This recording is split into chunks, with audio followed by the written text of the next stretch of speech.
You're listening to the UKC Hunting Ops Podcast, celebrating hunting dog heritage, competition, and community. United Kennel Club has been the hunting dog sports home for coonhounds, beagles, retrievers, pointers, cur, feist, and more for over 125 years.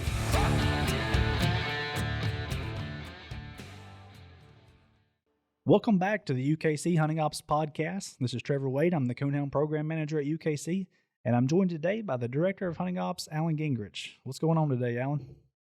Well, I'm doing very well. Man, it's just a busy time up here, getting ready for Autumn Oaks, the World Championship, and everything, all of our fall events. It's a busy time of the year, but it's a fun time, too. I love it.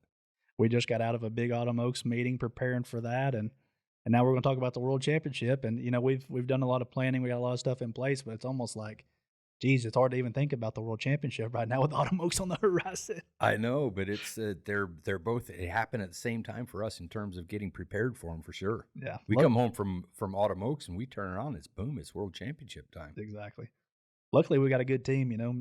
Obviously, we work well together, I think, and then our hunting ops team, Lacey and Lexi, they're taking all the entries from everybody and helping them out when they call or email in or getting them to us. And we've got some great help too. You mentioned Lacey and Lexi and just all of our staff here helping us with this stuff. They're getting so great at it. It's so efficient with things, and it makes a difference. You know, a little continuity, you know, going from year to year where people have been doing these events for a couple of years in a row makes it pretty easy because they know what to expect. They know what they know what we're going to ask them to do before we even ask them a lot of times. Hey, it extends beyond just our office, in our staff in office, our field reps, everybody. You know, everybody's kind of been doing it for a good number of years, and they know what to expect, and everybody's on the same page, and just it's just a good time. Yeah, and I was also going to give Megan Hartmus and Nicole Sedlecki a shout out too, because you know when we're planning for Autumn Oaks in the World, we can sometimes tunnel vision onto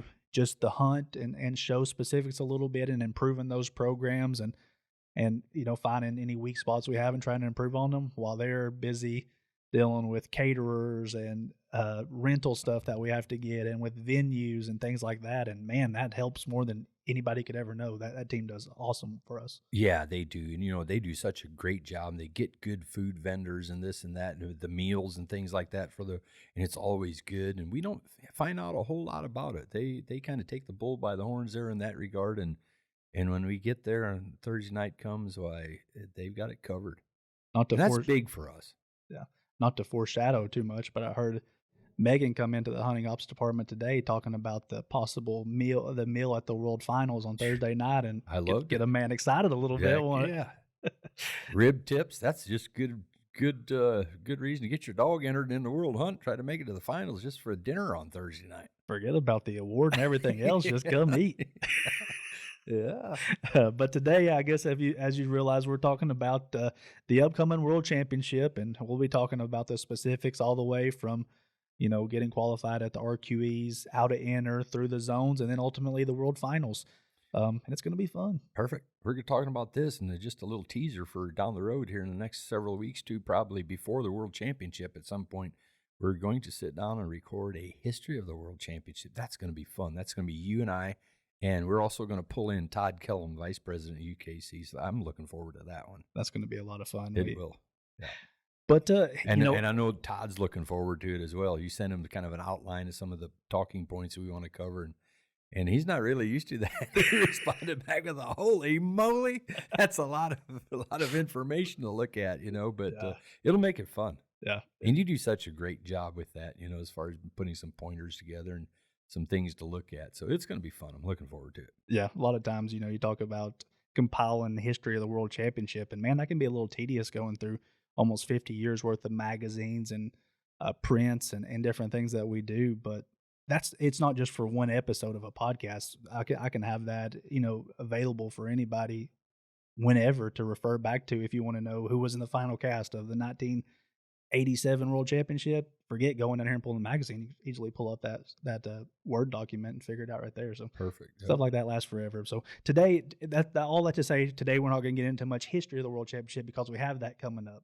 But I will say that this iteration of the World Championship, the 2024 Coonhound World Championship, will be the 47th UKC Coonhound World Championship, dating all the way back to 1978. Yep, and the bench shows didn't start in 1978. They didn't actually start till about 7 years later in 1985. So 40th year for the bench shows. Yeah. So, man, that's, it seems when you're looking through the history of it and you see some of the names who did well in some of the first, you think, you know them. You've met some of them and things, and you're like, man, that's been almost 50 years ago now. We're coming up on our 50th anniversary of the World Championship. Yeah. And yeah, I don't know. We'll dive into this more in the history episode, but the prestige of our Coonhound World Championship, the UKC Coonhound World Championship, and where it started, and then the peaks of it, and how that title and everything has just stood the test of time, and how that's still the pinnacle of the sport. Yeah, it is, and you hear that all the time. There's a lot of events that there's more money on the line, maybe, and maybe even a bigger entry. Autumn Oaks, as far as entries, is hard to beat in terms of numbers. And the World Championship's going to have a big entry too. But the prestige of it is there's still being a world champion is still something that everyone strives to be. Yep, who doesn't? Absolutely. And I will go back while we're talking about that. There was a fellow back in, I don't know, E-Town, Kentucky, when the World Championship was there. Somebody didn't hunt. Well, he hunted quite a bit of UKC, I guess, but predominantly hunted another registry where they did a lot of monetary awards. And that night, I remember after he won it, I told him, I said, I don't have $30,000 to give you here tonight, but I've got this, and I've got this, and I got this, and it will always stick to me. He said about the World Championship. He said, son, he called me son. He said, son, you wouldn't have to give me anything. For 32 years, I've been trying to win this hunt, and I have finally accomplished that, and that means more to me than anything you can ever give me. Yeah. And that just really resonated with me. Yeah. So, yeah. We've both been in the woods and seen people, ultimately win that thing they've been working on. I think back just to last year, Steve Davenport talking about he's been trying to win this thing for 40 years now. Yeah. And then, man. And look, Steve's no longer with us now. That was just last year at the last one, and that he could actually see that, and what that meant to him, and it's a world championship, and it still holds a lot of prestige, as it should. So yeah, you hear a lot of people say hobby or sport, but for a lot of people, and I've heard, I didn't coin this term. I've heard a lot of people refer to this, but this is a lifestyle, and work your whole life towards something like that. Yep. So it's the ultimate achievement. But the whole thing starts out just on the local club level with RQE regional qualifying events that are strategically placed through the year. We try to have a certain amount a year, around 175 hunts or shows, depending on if they have both or whatnot. And we try to divvy them out based on participation in a given area in different states, certain amount in a certain state. And you may wonder why every club doesn't have one. It just doesn't work out that way for now. But we've had that many RQEs and what we call qualifying slams for clubs on the outers, like North Dakota, Maine, down in Florida, where there's not a lot of participation and things like that. And then after you get through that qualifying stage for the hunters, and we'll talk about the hunters right now, the next step is the zones. Obviously, the show folks go straight to the finals if they get a category win at a RQE, but plus point cast winners at RQEs get to enter up and go to the zones next. And the zones, that's one of my favorite weekends of the whole year, I think. Yep. 2 weeks after Autumn Oaks is when the zones happen. There's 1 week in between, and then the World Championship starts with the zones. Yeah, so that this year that week falls on September 13th and 14th, and this year we've actually, because of the layout and things, we actually have 8 zones strategically placed across the country, and we'll go through here and give these clubs a shout out and kind of, this ad's been out now for dang near 4 or 5 months now, but we're going to talk about where it's going to be at, Master Hounds in different locations. You guys can hear us talk about it and maybe make your decision there. I always find it interesting to see. That's something that you changed, and we'll talk about that, is somebody being able to choose which zone they are. And just because I live in Michigan, I don't have to go to the Michigan zone, or just because I live in Tennessee, I don't have to go to Tennessee. I can base my decision on the type of dog I'm hunting. If my dog does good in thick coons, maybe I want to go a little further north. If my dog is a 1 coon a cast type of dog and I want to grind out a double cast win in a zone, maybe I go to Rogersville or somewhere on the East Coast or somewhere. Yeah. And I get it, back the logic when they used to have 5 different zones, and they would take 20 dogs out of each zone to make for a top 100. And the concept was great, 20 dogs out of every specific region, so to speak, out of 5 different regions. The problem was sometimes, an example that I always give was a personal one for me, living in northern Indiana, and one of the zones was in Bellevue, Michigan, about 45 minutes north of me. And because of where I lived and the way it was set up, I had to drive out to Marshalltown, Iowa to compete in the World Championship. And there we had, and another one there, we're looking at 200 dogs, 200 some dogs in our zone, one of the bigger ones.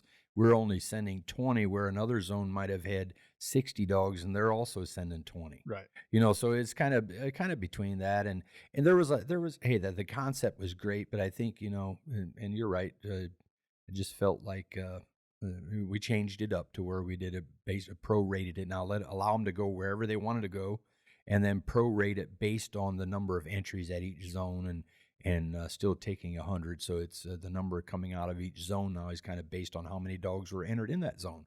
So it's the same level playing field all across the country. The more numbers they have, the bigger the zones, the more dogs they're going to send to the finals to be represented in that top, which is now 108. It used to be 100 dogs or 104 actually, just the way the numbers came out.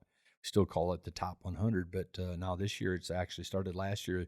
We're actually taking 108, and that is just because of the way the format is set up and everything. But yeah, I think throughout the entire history of the event and really the entire registry, if you look at a lot of our events and programs, never been scared to make changes to benefit the hunter, and a lot of times they've worked out, and that's one of them for sure. Yeah. So this year, Zone 1 is actually going to be right down the road from here, Reading Coonhounders Association Clubhouse, at their clubhouse there in Quincy, Michigan, and that's hosted, of course, by the Reading Coonhounders Association. Yep, they have a lot. Tracy Thompson is kind of spearheading that. He's a great guide coordinator, has a lot of friends. He can get a lot of dogs in the woods out of that club. Great hunting up in Michigan, so it's a good club, and folks will enjoy their hunt out of there for sure. Alan Kalal out of Minnesota, he's been a long-time rep. He's going to be the Master Hounds there in Zone 1 at Reading at Quincy, Michigan, I guess. Just off of Interstate 69, not too far off of there. And folks that want to get a hotel, you might want to look Coldwater or Quincy or one of those areas for your hotels. Hey, there you go. Zone 2 this year is kind of it's been a while, if ever, that they've held a zone here, but it's a great club that's been around for a long time. If you look at their club ID number, it's in the single digits. And this is the Ashtabula County Coonhunters Association. And they've decided to have their zone at the fairgrounds there. So the Ashtabula County Fairgrounds, and that's in Jefferson, Ohio. So that's up in the northeastern corner, not far under Lake Erie there, I believe it is. It is not very far from Pennsylvania. Not far off of the 80-90 interstate, right. Toll Road, and that'll be a great place for the northeast, Ohio, Pennsylvania, New York, and all those hunters from out there in that area. And they'll pick up some West Virginia entries too, probably, but another good area for sure. It's a good a good example of a club who gave me a call a couple of years ago, said they were interested in things, and it's good to be frank with people. We try to place zones and major events at clubs that are flourishing and not petering out. It's not a way to boost your entry. Getting the zones on a way to boost your entry. You earn something like that. And this club put in the work. If you look at their numbers, are comparable to any place in the country, and they deserve to earn this. So our field rep is one of our newer ones, Jamie Eastep out of West Virginia. He's going to be going up there and doing that one. So Elkins, West Virginia, up there to the flat country. Zone 3 this year going to be at a pretty familiar place if you've ever been to a coon hunt. Never heard of it. Charlie Brown Park in Flora, Illinois. Obviously hosted by the Flora Coon Club. Been there a time or two. Yep, I've been there more than that, a time or two every year. It seems like. Yep. Yeah, they have a lot of events in Flora. Major events, Black and Tan Days, English Days. I don't know what this year they had a couple others. And it seems you would think you'd wear those guys out, but I've been here for 20 years and they have not slowed down a whole lot. Seemed like a couple of years ago they slacked off a little bit, but it's a great area. Have a lot of good, safe hunting out there in Flora, around the Flora area, just north of Salem. Again, just off of Interstate 50, 57, I guess, 57, just south of Effingham. Yep. About a half hour south of there, but a good place for it. And, Charlie Brown, actually be at the fairgrounds there where they have the clubs, just down the road from Charlie Brown Park. But folks can camp there at Charlie Brown Park or several hotels right there in town. Doug Cundiff, our rep from Greencastle, Indiana, will be down there at Flora. Yeah, it's kind of I hate to keep alluding to history. It's just fresh on my mind, but to put put it in perspective, Flora Coon Club in that area. If you look back at the history of the World Championship, before the World Championship was even a thing, we had the thing called the Tournament of Champions back then, Yeah. the old style, Yeah. which predated the World Championship, which was considered the Elimination World Championship for a while. 1976, so the second ever Tournament of Champions was held in Flora, Illinois, and it talked about some of the satellite clubs they used being Claremont and Salem, and you're like, my goodness, that's been almost 50 years now, and Yeah. it's the same clubs, And the you same weren't locations. even a thought yet at that time. Yeah, I just barely crazy was, but staying yeah, power. it is. Yeah. Yeah. Moving on next here is Zone 4. Zone 4, and this is actually a holdover from last year, one that stepped up for us when we needed a spot last year. And this is the Missouri Coonhunters Federation. So we actually went to the state association here in Missouri, and they've elected to hold their zone at the Missouri State Fairgrounds in Sedalia, Missouri. Yeah, and they'll do a great job out there, and that's a good area too. It's just I've never hunted right there. I've been around close to there, but not right in Sedalia. But I was just talking to somebody not too long ago. They were talking about how they love the hunting in that area, you know. So I obviously know a few folks from out in that area, and they say the hunting's really good. So another good place for Zone 4. Tim Gilchrist out of Iowa. So he's in southeast Iowa there, around the Milton area. But he'll be our field rep there, putting on Zone 4. Yeah, and a great venue too. That's a great venue there. I'll throw that in there. Seen pictures of it. Next one here is Zone 5, and this is one that a clubhouse that I've been to quite a few times in my life. This is at Hawkins County Clubhouse there in Rogersville, Tennessee. The host club, of course, is the Hawkins County Coon Club, and Ron Stroud and that whole team, they know how to put on an event for sure. They do, and you know Hawkins County now. That is if an Indiana boy. I'm talking about myself here, going to Tennessee to Rogersville and looking at that, I am intimidated by those hills, and I don't know how I would do that, hunt there. You know, just not used to that type of hunting. But here's the thing, Hawkins County. There was a time since I've been here when we kind of rated the clubs around the country, and Hawkins County, Rogersville, Tennessee, has for a long time been right up there at the top of one of the the top clubs in terms of drawing entries in that area, in an area where I just wonder, how would you coon hunt here? But they have done such a good job, and I've talked to fellows from that area, you know, and they've done a lot of conservation work and really tried to work on their coon population and conservation and things like that. And they do pretty well, and that's why one of the reasons that they draw hunters to that area. Yep. You know, and because they have and we've had the World Championship there in Rogersville before, just down the road from there. Yeah. You know, so yeah, it's good we're going back there. The Hawkins County Coon Club in Rogersville. Brandon Skelf, our newest rep out of Kentucky, he's going to be going over there. The soft-spoken state trooper. He likes those mountains. He does. He does.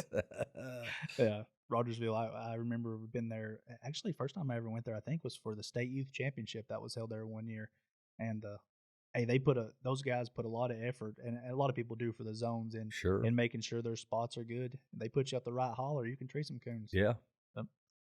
Zone 6, and I'm tickled to get it in Mississippi. I've been getting some feedback from those guys, and they want it down there. And with the Winter Classic being down there and doing so well, the state association is doing a lot of work. I got in touch with Ronnie Stark with the state association this year, and he secured us a venue at the Yalobusha County Multipurpose Building in Coffeyville, Mississippi, and that's where Zone 6 is going to be this year. Yeah, so I'm not sure exactly where that is geographically in the state. I haven't really looked it up. It's pretty close to the Batesville Enid Lake. Is it right in there? Not very far. So they'll have, the Winter Classic is a good example of that. You know, that'll be a good place then. Yeah. They have a lot of good hunting around there. We have, we hunt 2-3 hours around there for the Winter Classic, and people like to hunt there. And so that's sounding like another good zone. Yeah, absolutely. Yeah, and I don't know who you have for the Master Hounds here. You've got a question mark here, so you haven't. Still working on that out there for now. Yep. So okay, it'll be a surprise maybe when you get there. Yeah. I might have to run down there and do that one. Zone 7. Zone 7 this year, and man, I'm tickled to get it here in Orangeburg, South Carolina. Orangeburg, South Carolina. Yeah. We were down there obviously in January at the Grand American, and I originally reached out to Mendel Miller. with the Norway Coonhunters Association, and they're in Norway of South Carolina, which is 15, 20 minutes down the road. And he set up a meeting, him and some of the guys there in that area set up a meeting with the city of Orangeburg, which we have a close relationship with a lot of people in that city county, through David and David Harry Ott McKee, and yep. all those. Mhm. And that's an area that is excited, and they really support coon hunters down there. Man, I'm tickled that to have a world zone championship down there. Yeah, Schuler and all those guys. There's a lot of good hunters down there too, and they'll do a good job with them. I'm tickled to see it there too. And you mentioned Mendel. Yeah, he's a hard worker. He and his wife both, they do a lot working for the Grand American and the Norway Club, and yeah, there's a lot of good folks down there. They'll put on a good one. I'm tickled to see it there. And it's going to be actually, they decided to have it in the building at the Orange County Fairgrounds where Grand American is. So that's a location that everybody in the Southeast knows, and it gets people there from all over the country. So right there in Orangeburg, South Carolina, there's a lot of food, a lot of hotels, obviously, and it's a good spot for a hunt, obviously. They hunt a bunch of dogs out of there in January. Yep, and Philip Foster, he'll be the official down there. Philip's a good rules guy and just a good guy to run an event. Yep, absolutely. And then the last one, Zone 8, down in Texas, back in Paris, Texas this year after a couple years in Queen City. Kind of seems like we float back and forth between those couple clubs there. But this year, Paris, Texas, hosted by the Lamar County Coon Hunters, they decided to have it at the Lamar Point Community Center / Volunteer Fire Department. So it's there in the city, pretty easy to find. I guess it's a place that a lot of the locals are familiar with. And I don't know, Paris, Texas, that seems just to be one of the better clubs down in that area. They do a great job of hosting events. And have for a long time, ever since I've been here, and I've been to that club numerous times since I've been up here. I was just thinking about that the other day. It's like, man, I would love to get down to Texas again. It just seems like a long time since I've been there. I remember every time I think about Texas, they used to have their Texas State Championship the week after Autumn Oaks. And I remember you'd fly into either Dallas or Houston maybe, or one of those airports, and get off. And that's just a different kind of heat for this poor little Indiana boy, But yeah, that's hey, I need to get back to Texas. That's for sure. I love the folks down there, and when I see Paris here, it's met a lot of good folks down there, so it'd be a good place to have it. Right now we have Mark Vest, one of our field reps there, slotted to work as the Master of Hounds for that Zone 8 in Paris, Texas. He lives right there close by, but you may be able to talk him into going to Mississippi, and you can go down to Paris, I guess. Maybe. Yeah, maybe. No, but that's kind of it for the zones. So those are your 8 options, and obviously those are on our website. You can go check out our event ad, ukcdogs.com. Coonhound programs, just go to the World Championship tab, and the event ad lives right on there. So Hey, I want to take this opportunity to thank all those clubs that are gearing up for the World Championship zones, and we sure appreciate all their efforts and everything they're putting into putting on those events for us. So wish them all the best of luck this year. Well, while we're at it, we'll stay on the zones here before we move on to the finals. And if you've got your September issue of Coonhound Bloodlines already, you've probably seen the advisor column this year, like it has for the past several years, have our World Championship FAQs. Always good to have some good reminders there. And I know you guys have heard this before in our previews, but it's important to go through it because you never know who's listening for the first time or maybe who has questions about it. So we'll kind of tag team this here, Alan, and we'll start with deadlines. And one of the most important ones to remember is the entry deadline, because if you don't enter by that, there's no walk-ups, there's no forgiveness, there's no exceptions.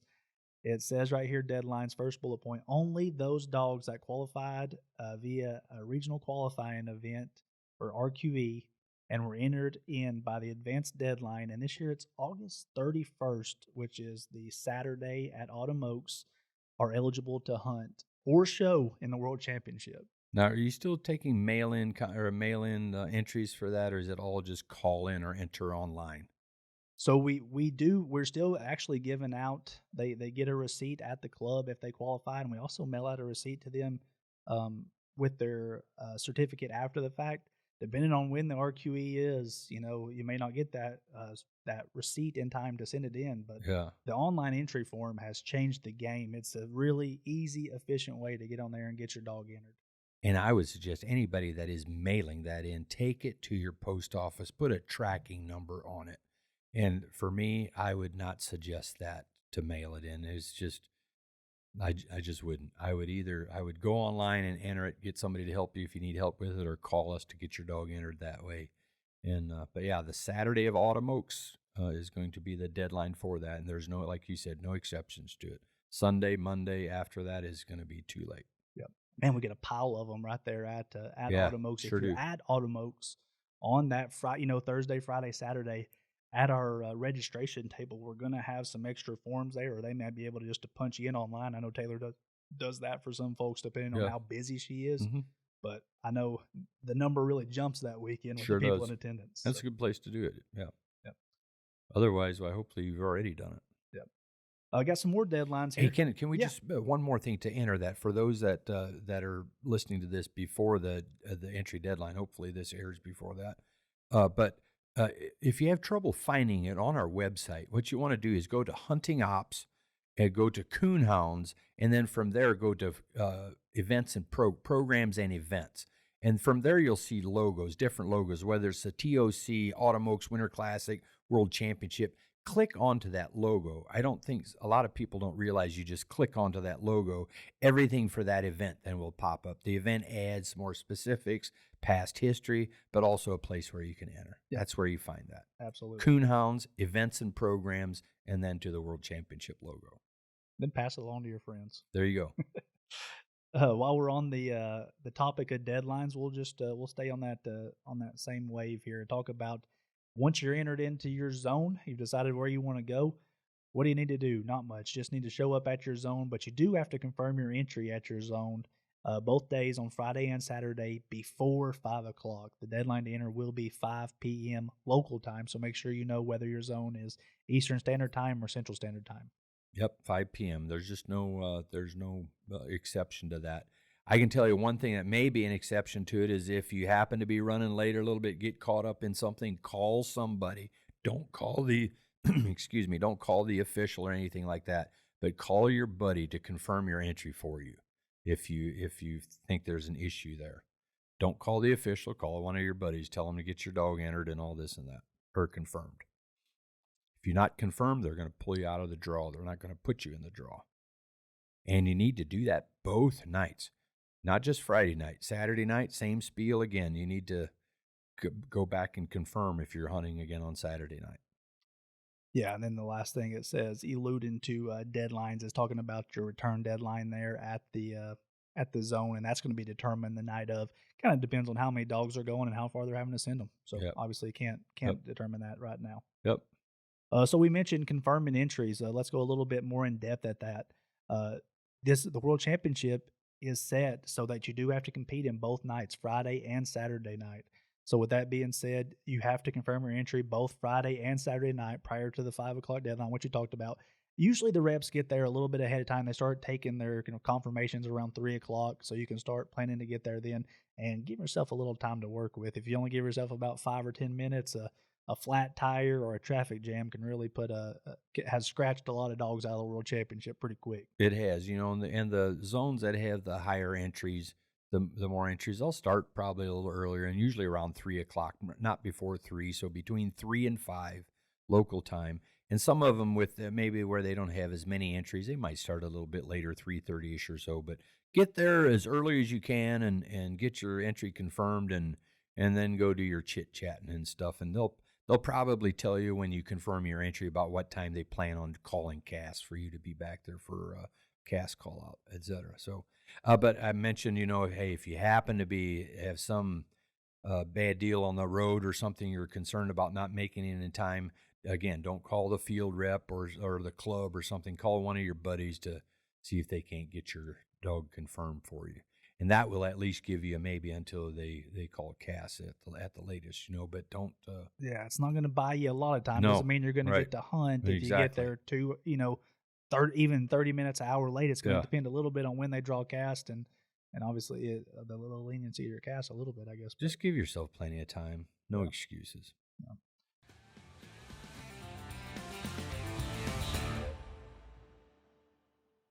With Ukuba, I've found digestibility is as good as it gets.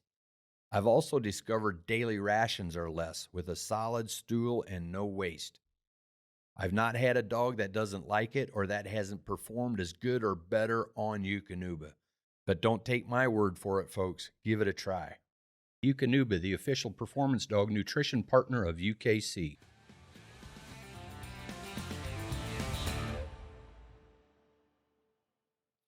Yeah, so I think we've covered confirming your entry there pretty much in full. Let's talk a little bit about females coming in season. Yep. Obviously, what a tough deal that is when that It happens, but is. it does It is. happen. It does. Yep. It And it does does. around Autumn Oaks and World Championship. That fall time of year seems to be a time that a lot of females come in. So what happens if your female comes in? Our rules tell you here in the FAQ, another dog that is qualified and registered to the same owner may be substituted for a female that comes in season.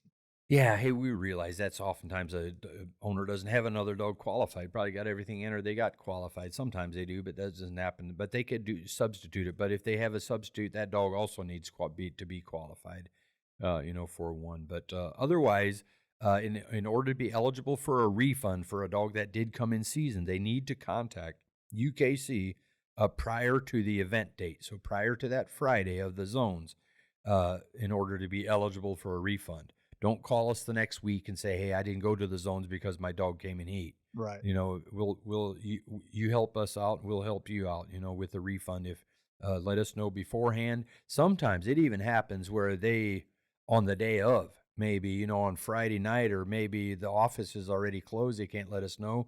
Sometimes it'll be as late as they get to the event. And it's like, oh my gosh, my dog's coming in. They know, don't worry. Just make sure you let the official know, the event official, our rep at the zones, if that were the case. They will make that mark accordingly too and get that word to us to put them on the list for a refund. Yeah. And hey, the good thing about these current days and times is we have email as well. Say, we've been there where we work a job where it's hard to call between 9 and 4:30. You can always send an email to hunting ops or to me directly, at tway@ukcdogs.com. You can find our emails wherever and let us know, but it has to be before the zones happen. It not does. after. Huntingops@ukcdogs.com is also a good one, that will come to our specific office to hunting ops. But hey, also know this. Make sure you have the right email address, there's no surprises there. But the other thing, you will get a response back from us if we got it. Yeah. So and usually there'll be record, so don't make sure we will put you on a list for a refund if you do call in. So, calling 3 weeks later and trying to suggest you contacted us or sent something or what have you, and we keep pretty good records of stuff like that. So, yeah. Also just do your part, I guess, is what I'm asking, and we'll help you out with that. I think we covered females and seasons pretty good. Next topic we had here on the FAQ is Veterans Cast. I actually got a message about this just yesterday, and if you refer to the Veterans Cast section of our rule book, you'll find that no portion of the UKC World Championship allows for veteran cast. That means at RQEs, there's no Veterans Cast. At the zones and not at the World Finals, they're going to draw out. It's all from one pool. So no veteran cast there. Yep, it's all about the dogs here, and same thing with no separate youth casts or anything like that at the World Championship. They will draw them they'll separate them by first owner or owner, common owners. They'll keep those separate, and that has to be on record. Yep. Not a dog you bought that day or it hasn't transferred into your name or anything like that yet. That's right. Yeah. So moving on to the next one, Spectators. Spectators is probably the thing that we get the most calls of leading up to the World Championship, it seems like. And for the World Championship, we don't have spectators. They're not allowed at any of the zones or at the World Finals if you make it there. We have what we call backup handler, and we'll refer to that right here. Mm-hmm. Each handler is allowed to have one backup handler. So that's true at the zones and at the World Finals. That handler, the handler should advise the entry taker, whether at the zone or the finals, who their backup handler is going to be, and they need to be notated on the scorecard. If you don't do that at entry taking time, maybe you decide later that your dad or your spouse or whoever does want to walk with you, you can add them to the scorecard at the beginning of the cast. Get your judge to add it on there. It's not a scratch in the fence or something. If that happens, you just simply add them on there, but their name has to be on there before the cast starts.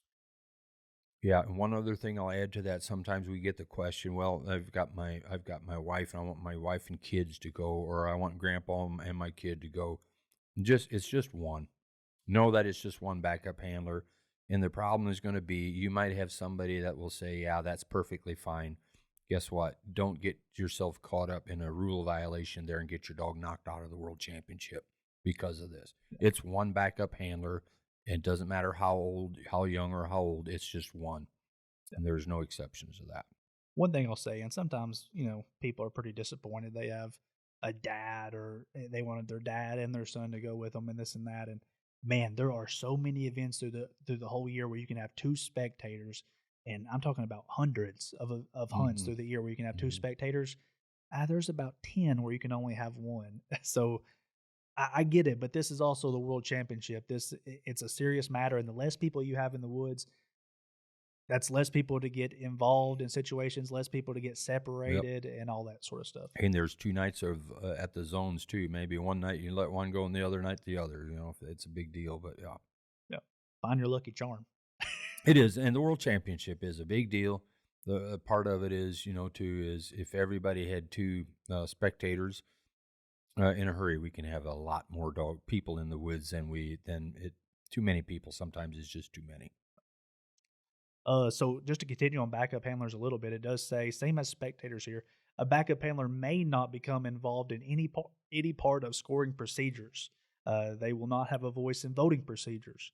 A backup handler is not required to go to the woods at the zones.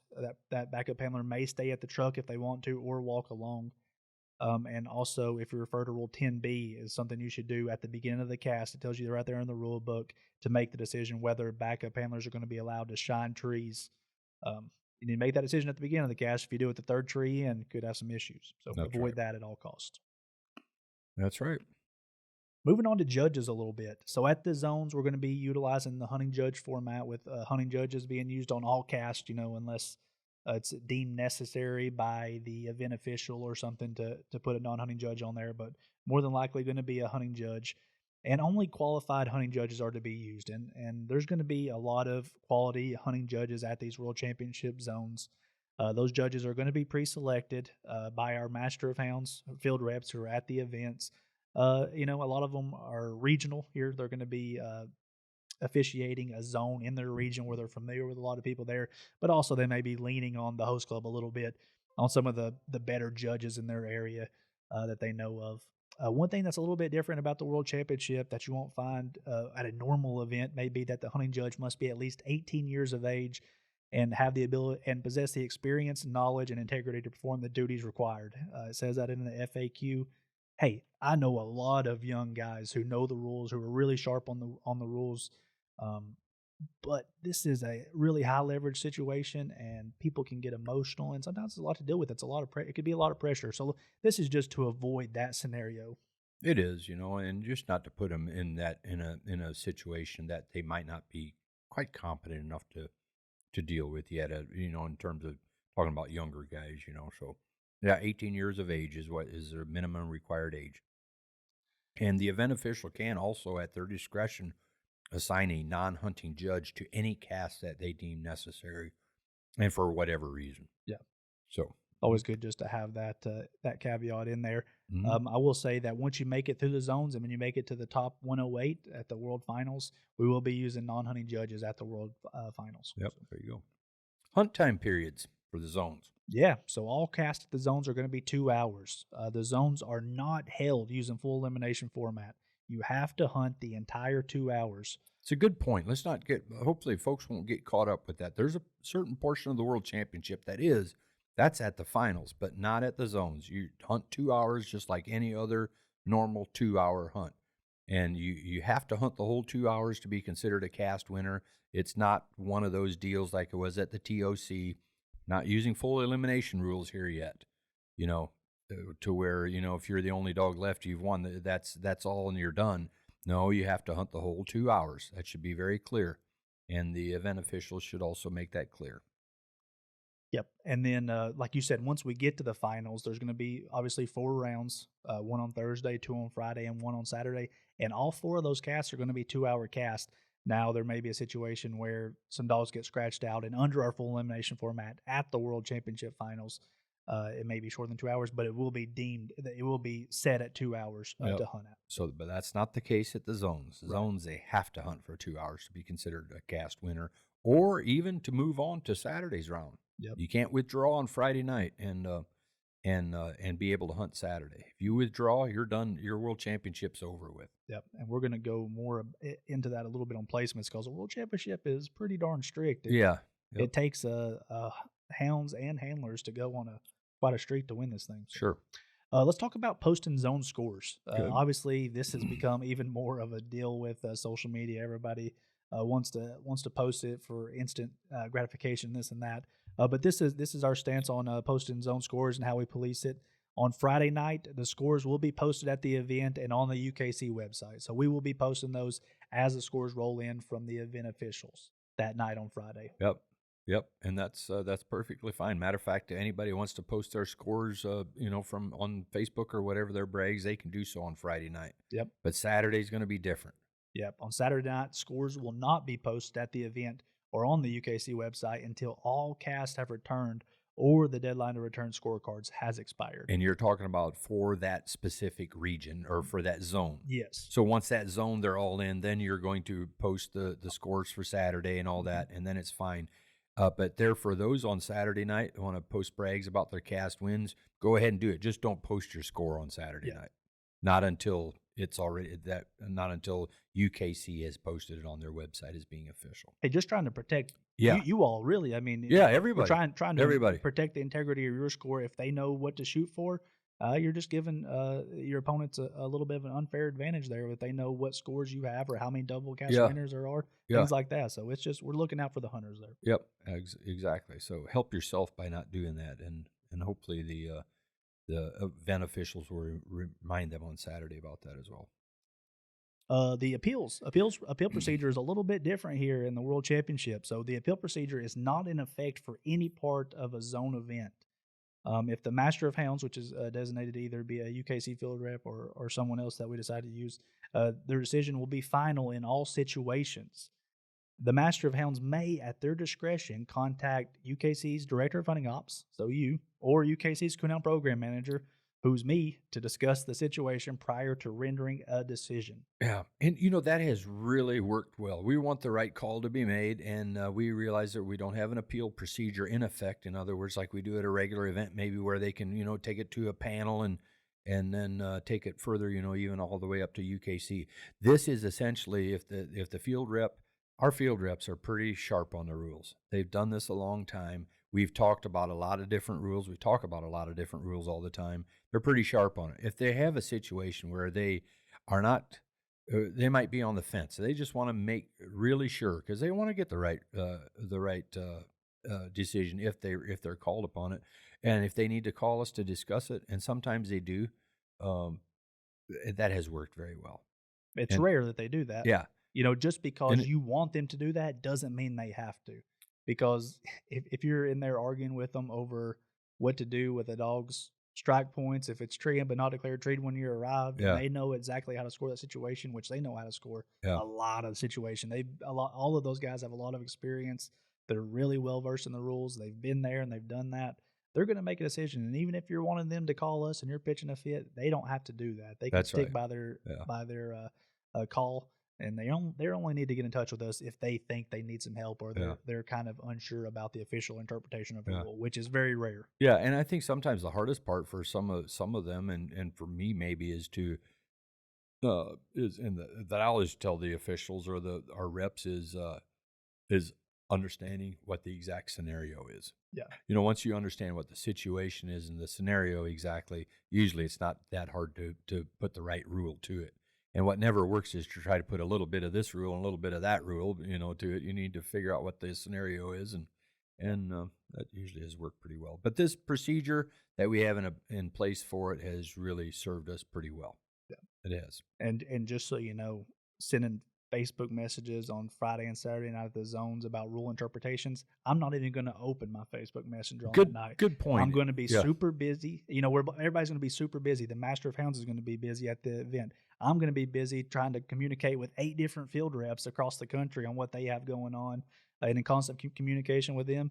And that's not the correct procedure. And really, I'm only hearing your side of the story, and it's unfair to the rest of the people in your cast. And that just doesn't work. We're not going to get away. There's a procedure in place. If you had a situation or whatever, you take it to your event official, not to UK, not to Alan or Trevor. And it's not that we just want to ignore you or don't care any. It's not that at all. We can't get involved in something that we're not directly involved with, so to speak. You know, and if we do that, if we start sticking our nose into things, we can really muddy things up in a hurry, and that doesn't work well at all. You know, so don't even, you know, and it's not, you know, it's probably you're right. We're probably not even going to respond to any emails or anything like that we get from somebody in the field or whatever. You know, follow the procedures. Yeah, we want to help you, but you help yourself and help us help you, and that's follow the correct procedures. And don't take it personal, because don't take it personal at all. I'm not just going to not answer you. I'm not answering anybody. So. Right. We're not the official, and in order to make a decision, you cannot make a good decision based on one person. I don't care how honest somebody is or this or that. That's not how you make decisions. You talk to everybody that's involved, and yeah, we're not that panel for you. You take any such issues back to the official. So honestly, the biggest section here that people need to know about really is the placement section. How do you move on? Yeah. And we'll start here talking about, like you talked about, some of the things that can cause a dog not to be able to move on. So all dogs must hunt 2 hours on both Friday and Saturday night to be considered for placement at the zones. Both nights. Read that again. 2 hours, both nights. You have to complete the hunt both nights. Even on the night that you may not have been a cast winner. Yep. So a couple different things to remember here. If a dog is scratched, minuses out of the hunt, or withdrawn for any reason, whether it's a dog-related offense or a handler-related offense, on Friday night, it will not be eligible to hunt on Saturday night at the zones. Your run at the World Championship is over. Yep. It's not like the TOC. Right. This is like it's always been here for the zones. On Saturday night, if a dog is withdrawn or scratches on Saturday for a dog-related offense or a handler-related offense, the dog is not eligible for placement or eligible to advance to the finals. And regardless of its performance on Friday night, even if it was a cast winner on Friday night, that's could have had 1,000 plus on Friday night cast win, and it's all gone. Your run to the World Championship finals is over. Yeah. Like you talked about earlier in the podcast, the number of dogs advancing from each zone will be based on the percentage of the total number of entries overall. Yeah, and that number advancing from each zone will be announced prior to the calling of cast by the Master Hounds that is at that zone. We will also have it posted on our website, but the Master Hounds will also make that announcement there at the event, let you all know how many dogs are advancing from your zone that you're competing at. Yep, and there you said that, and so the way that we choose that the dogs allotted to move on. So just say at your given zone, there's 12 dogs advancing. The first dogs going through are going to be any 2-night cast winners. We'll place in accordance to combine highest scores. If we don't have the full allotment of dogs going through with double cast winners, which we rarely do, right, that's going to be followed by single cast win and high scores after that to finish out the amount of dogs moving forward. Yep. Simple as that. Yep. Championship cast wins. What do we award here at the zones in the finals? Yeah, so any dog winning its cast with a total score of plus points on Friday or Saturday night at the zones will receive a cast win towards their degree. Yep.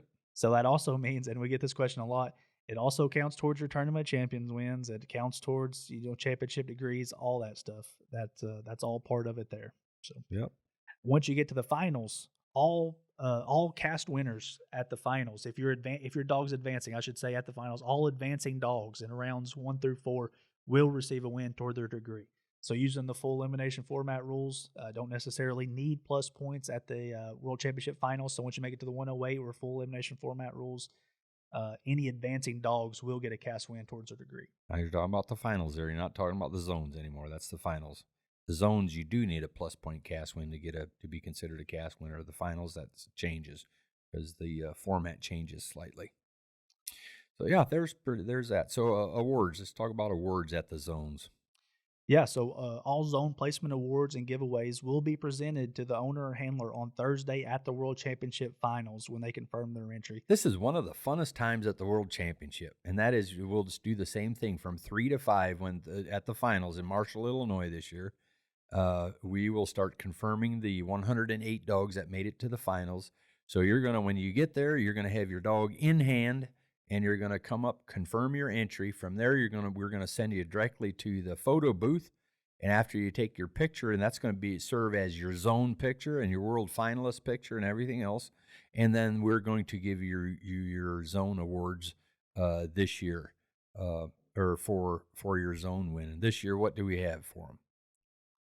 Uh, Razor vest. Yeah, we have the Razor vest, and they also getting the nice plaque that that Bryce Matthews made, same as last year. So it's a pretty good little deal to take there. So a couple really cool items, unique items that are both embroidered and commemorate your run to the World Finals forever with those. Yeah, two and those pieces. vests are in part sponsored by Johnny Watkins with Razor hunting gear, and a nice hunting vest that you're going to get. You'll get that on Thursday night when you confirm your entry between 3 and 5 o'clock.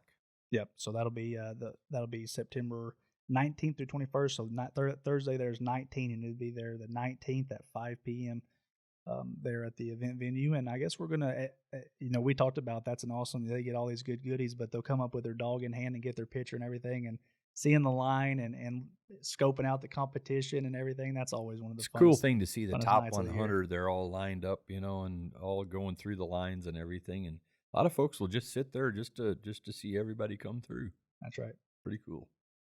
Well, let's we've been talking about FAQs for a while now. Let's talk about what happens at the World Championship Finals. So dogs advancing through the zones, which we've already talked about, will be heading to the finals, along with any category winners at a RQE bench show through the year. They can go directly to the finals if they get entered before the entry deadline. And like I said, this year the World Finals will be Thursday, September 19th through Saturday, September 21st. And it's going to be at Knowles Auction Service in Marshall, Illinois. And you've actually been there, so maybe you'll talk about that. I went to look at that facility. I've been there 2 different times, I think now. I went to look at the facility, and it is just off of Interstate, Highway 70, Interstate 70. So nice, good byways there. It is a matter of like a mile off of the highway there. So they have about 3 hotels there in Marshall. And if you can't get a hotel room there, it's only 15, 20 minutes on up to the bigger city there of, what is that? Doggone it, what is that town? It's east of or west of Greencastle. Terre Haute. So there's lots of hotels in Terre Haute. So if you can't get one there in Marshall, it's just up the road 15 minutes there in Terre Haute. All kinds of choices there. So this Knowles Auction Service, it has a nice big open newer building on the one side tagged onto the main auction house that they have, but it's going to be a nice clean place for it. Now the one thing they don't have a lot of shade trees out there. They don't, as a matter of fact, they don't hardly have any, so right there on the ground. So so hopefully it won't be too warm, too hot there, but outside of that, it's easy access, be a good place for it, and good facility, I think. Yeah, so we talk about Marshall, Illinois. That's actually going to be hosted by the Marshall Coonhunters Club, and that's kind of a good group of guys there. Honestly, it's not very far from Greencastle, so there's been a lot of major events, in this area. Obviously, with Brazil and Greencastle, they host a lot of breed day events, TOC finals, and different things over the year. And Marshall, they've hosted the zones for us before. A lot of good guys over there. They're always willing to help guide or judge at major events and things like that. So I'm tickled to get the World Finals over there. Yeah, I think it's going to be a good one. They'll put in a lot of effort for it. So, matter of fact, last year a couple of the guys just came to over to Ohio to the World Finals on Thursday, just to kind of see what it looks like, and kind of get a little bit of a feel for it for this year's at their event. Yeah, don't want to leave it. Obviously, that's a whole area deal to do that. I know they have other clubs that are willing to help them. We've been dealing primarily with Dean Daughtry and Jeff Murphy as far as this thing goes. And Darren Gear, and they have a bunch of other guys that are going to be up there helping them as well. Not just going to be those guys, but yeah, they do a great job with organizing all that stuff. Like we've mentioned a couple of times already, the World Finals will be held using the full elimination format rules, and that should be no secret by now. That's been implemented for a few years now. at the World Finals, TOC Finals, Grand 16 of Autumn Oaks, Pro Slams. We've seen this format now, and it's working at this level. And you can find that in the rule book. Towards the back of the rule book, you'll see the full elimination rule format. Don't get this confused. We're not going to be using these at the zones. We're talking about the World Finals in Marshall is where they come into play. So let's talk about the format of the hunt a little bit. So we're talking about Thursday here first, and round 1 of the night hunt, we'll have the top 108 dogs in the country that year, all coming to Marshall, Illinois. From 3 to 5, like you said, they're going to be confirming their entries. After that, we're going to have a nice little catered dinner there for all the handlers, backup handlers, the guides, the judges, the event officials, the club folks, our staff, all that stuff. Good way to kick off an event like that. It's just the camaraderie and everything else. It's just perfect for a world championship. Started that, I think, the first year that Morrow County over in Mount Gilead, not this last year, but they had it several years before that. They actually put on a dinner. Their club sponsored it that year, and man, that was so awesome. We had to at 2018, right? It was the first year they had it, and since then UKC's provided that, and that's just a good way to kick off Thursday night. Yeah, for sure. That's going to happen right at 5:00. So to be there for that, and 108 dogs, and the reason we have 108 is because that makes for 27 4-dog casts. So, yeah. Yeah, that's something we've wanted to change recently. 27 dogs means from after the first round in rounds 2 through 4, it's going to create all 3-dog casts if everything goes to plan in our full elimination format rules. Yep, and that's why the 27 casts, and those 27 dog or 27 cast winners from round 1 will be and go to round 2 in 9 3-dog casts. Yep. Yeah, and just to continue on Thursday a little bit, so handlers we talked about it before 5:00. You're going to come in, confirm your entry with your dog, get your picture taken, and all that good stuff for your zone placement. Also Thursday that we should talk about is the live show is going to stay on Thursday night at the World Championship this year with our Midnight Mayhem broadcast that they came up with the name of that for our live show.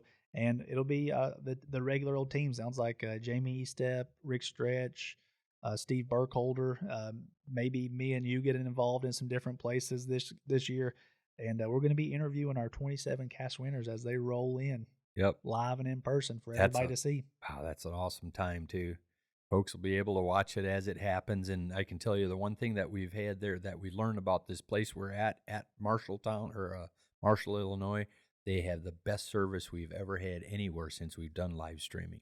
We've already checked that out. So that as far as the live streaming part of it, as far as having internet issues or any, we should have none there at the ground. So you should see a lot of clear footage of it right there, and seeing all the cast winners, and we'll get those interviewed as they come in and trickle in on Thursday night. So that's a pretty big deal. Awesome. As they come in, they'll bring their dogs in right away, get in line, and we'll get to chat with them all a little bit, see their dogs, and it's just a cool thing about the World Championship. As much as I love Thursday at the World Championship, Friday is just as fun. Now you're down to 27 dogs. It's different. Every day is different. Every day is different. Yep. You get to, you get to mingle with them just shortly on Thursday, in passing. I think we both get to talk to each person as they're coming through the line and congratulate them and give them their goods and that sort of thing, and catch them out a little bit and talk to them. But if they stick around till Friday, a lot more free time to be able to talk to them individually. And if we've known them for a while, catch up with them. If they've never, been to some major events like this, maybe first time, we get to know them a little bit. And it's a great time to actually get to know some of the hunters a little bit on that day. It is. And the part that I love on Friday about is the 27 dogs we're talking about will have a handlers meeting.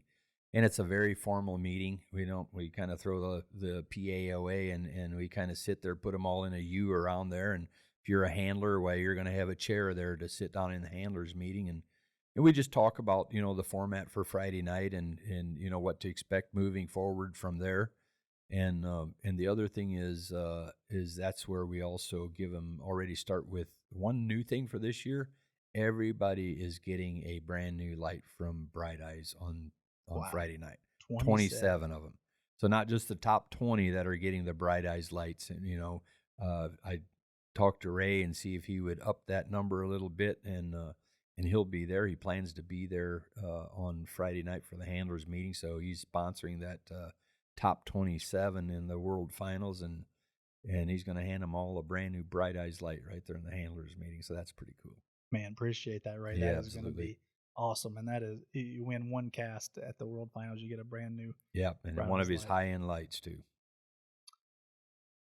So the way the hunt goes on Friday, there's actually going to be 2 rounds. The early round, like you said, there's going to be 27 dogs, so they're going to draw out 9 3-dog casts, and there's actually going to be a late round after that where we have 9 dogs remaining, so there'll be 3 3-dog casts. And we're not having a live show on YouTube on Friday night, but I think we're planning. We have some different ideas. We're always trying to come up with different ideas, see what we can come up with to get the information to you folks as soon as we know. But I think we're going to try to talk about what's going on Friday, maybe some Facebook Live or YouTube Live somewhere or the other, just me and you doing it with whatever we can find to figure out how to do it. So we have some ideas to get you guys information if you don't make it that far. Because I've been there. I've been at home wanting to know what's going on for sure. So we'll do our best that day. And then that's a long night there. Get in the hotel at daylight as daylight's breaking. And then on Saturday morning we'll start out with the bench show. The deadline to confirm your entry for the World Championship bench show is 10 a.m. And man, we should talk about our judges this year.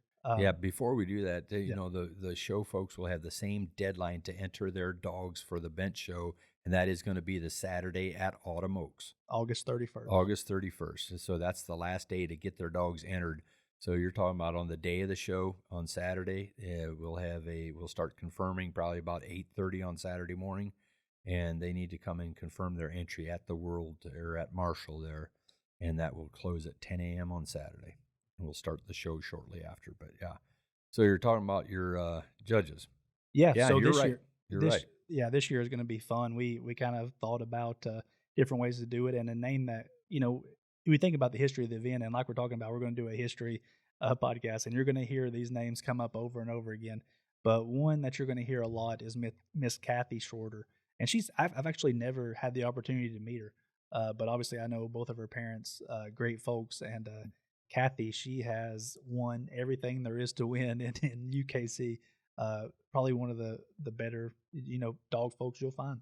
She and a great lady. You'll like Kathy. I've known her since I got to meet her since I've been up here, I guess, in the last 20 years. But just a very professional lady. She knows what she's looking at.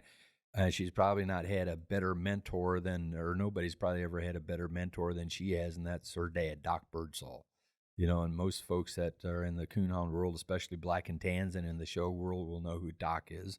So his daughter Kathy will be judging, and I don't have my the history of the judges list with me, so I'm not sure that she has ever judged the World Finals before. I know she's been at Winter Classic, she's been at Autumn Oaks at least a time or two, and but yeah, she will be judging the first round of the World Championship in Marshall, Kathy. So a daughter-dad duo there going to be picking our world champions this year, and couldn't find 2 more qualified people. Yeah, and her dad mentioned him, Doc David Birdsall is going to be the final round judge. Yep. So what she's going to do, Kathy will select all of the breed-winning males. Now, the World Show is a little different in that we don't split them up by any type of age classes or categories or anything like that. All males will show against males of their breed. So, in other words, the black and tan males will be the class number 1. She will pick one male. Then she'll move to the black and tan females, pick a female. Do the same thing with all the other breeds. Once she's went through all that, then she's going to turn it over to round 2, and that's where Doc David Birdsall will look at all his first class will be all the 7 males, right, and he'll pick one dog out of that. His next class will be the 7 females. He'll pick one dog there, be left with one male and one female in the final class of the show that day, and one is going to be the overall world champion, and the other is going to be the opposite sex. And one thing I'm excited to say this year, and I wasn't sure if it's going to happen, it kind of just happened last year, I think by happenstance that they were there and available. But this year we're going to be going live on YouTube to show our, I think, the second and third round of the World Bench Show. We are, and that's going to be a cool new feature for it, a live stream just like we have for the hunt portion of it that we do. And it's not going to be the whole show, but it's going to be, you're right, the second and the finals, the semifinals and the final class. And I think the other thing I think is going to also be interesting. Hopefully we can make it work. But our plan is to ask Miss Kathy to also sit on the panel when we're doing the finals, and she can talk a little bit about those those dogs that she saw that she selected. Yeah, I think that's going to be pretty neat. Yeah. So looking forward to that. That'll be new. Yeah. So there's our World Championship bench show, and then later Saturday night, all that'll be left to do is to crown a World Night Hunt champion. So we'll be down to our last 3 dogs. Again, we're going to have the live show. It's going to be at 8:30 on Saturday night with a live play-by-play, and we've been making plans to make it bigger and better. We try to always do it better every year, iron out any details, communicate better with the woods. We're going to try to secure the best place we can possibly get to get some live footage from the woods. And man, I hope that we're able to do that, but no matter what, we're going to make it as enjoyable to watch as we can for all those folks out there. Yep, and looking forward to it. I know all of our staff is. You're doing a lot of work here on our end. We've already started this kind of all the pre-work for it, getting things put together as far as the administrative end of it happens the same times we get ready for Autumn Oaks. And so we've already started a lot of those things here at the office, obviously with getting things ready. It's a fun time. It's a lot of work. It's a fun time. We enjoy doing it. And I know you enjoy it too, and you take a lot of pride in it. You do a great job at it, and all of our staff does for that matter. But hey, we talked about a whole lot of things. One thing we haven't mentioned that kind of gets unforgotten, it's not that much, it kind of gets overshadowed by the big payout of the TOC, but we do also pay out $25,000 for the World Hunt. And that the biggest portion of that goes to the overall winner, which is a $10,000 purse for the overall winner, or prize, I guess. And then the rest of the money is divvied down through those top 9 is what they go to. Yeah. So. And I have the payout here pulled up. So like you said, the dogs in the final cast are going to go for the biggest portion of that $25,000. First place is $10,000. Second place dog is going to get $3,500. Third place is going to get $2,500. And then the rest of them are all going to be on the same playing field, 4th through 9th. We used to kind of designate whether you're 4th or 9th, but now we don't really go by scores or anything. All these were the non-cast winners from the 3rd round late on Friday night, and they're all going to get the same amount, $1,500 each. Yep. So that's the way that's divvied up, and man, that is there's going to be some more stuff there, obviously for the prize list, and we don't have a completed prize list just yet. We work with some other folks in here for the prize list. We don't have it ironed out all the way just yet, but I think they've done a really good job at getting good prize packages for our hunters and show folks, and then obviously with the vests that everybody's getting and the plaques and everything else. Should have a pile of dog food there and a bunch of different stuff, but yeah, it's one thing we should probably mention is a high scoring dogs of association. We're going to be awarding a lot of those trophies there. Make sure you're supporting your breed associations in that sense. Yeah, so getting down to that time of year again when we're going to be crowning a world championship or another world champion, both in the hunt and the show. So I kind of you got me thinking here, and I kind of just looked down at my the date on my computer here. It says, as we're recording this right now, August 15th. That means that the zones are less than a month away. So my stomach is starting to hurt right now as we're sitting here. I'm going to have to go up and get some stuff done, I think. Yeah. So, but man, I hope you guys enjoyed this preview. Hopefully you got some information from it. Yep. Exactly. And otherwise, man, we sure hope you guys get entered before, August 31st, that Saturday. That's a holiday weekend. Be sure you get entered before. Get online and get entered online. It's the most efficient way. Yep, and I just want to also shout out to everybody who got a dog qualified this year, supported our qualifying RQEs, got a dog qualified, and got entered in the zones and everything. And I want to wish you the best of luck this year in the World Championship. Appreciate you.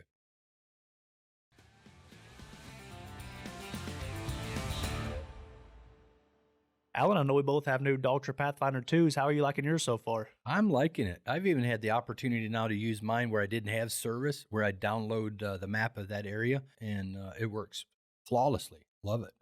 I agree. I really like my Dogtra Pathfinder 2 as well. I've used it quite a bit the past few months. I really like the crystal clear maps. I like that it doesn't lose service very much, and I don't have many bad things to say about it at all.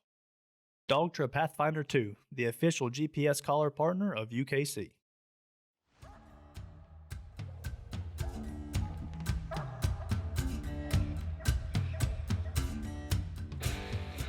Thank you for listening to the UKC Hunting Ops Podcast. Be sure to give us a follow so you don't miss any of our new episodes or content.